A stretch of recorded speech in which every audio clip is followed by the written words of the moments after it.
हरिः ॐ नमः शम्भवाय जमयो भवाय च नमः शङ्कराय जमयस्कराय च नमः शिवाय च शिवतराय च वन्दे देवमुमापतिं सुरगुरुं वन्दे जगत्कारणं वन्दे पन्नगभूषणं मृगधरं वन्दे पशूनां पतिं वन्दे सूर्यशशाङ्कवन्निनयनं वन्दे मुकुन्दप्रियं वन्दे भक्तजनाश्रयं च वरदं वन्दे शिवं शङ्करं गुरुर्ब्रह्मा गुरुर्विष्णु गुरुर्देवो महेश्वरः गुरुः साक्षात् परब्रह्म तस्मै श्री गुरवे नमः।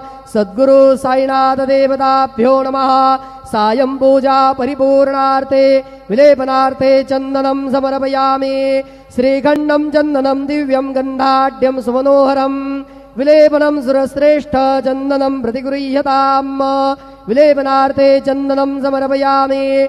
अक्षता सुरश्रेष्ठा कुङ्कुमाक्तादुशोभिता मया निवेदिता भक्त्या गृहाण परमेश्वर। चन्दनस्योपरि अक्षतान् समर्पयामि। अबीरञ्च गुलालञ्च हरिद्रादिसमन्वितं नानापरिमलद्रव्यं गृहाण परमेश्वर।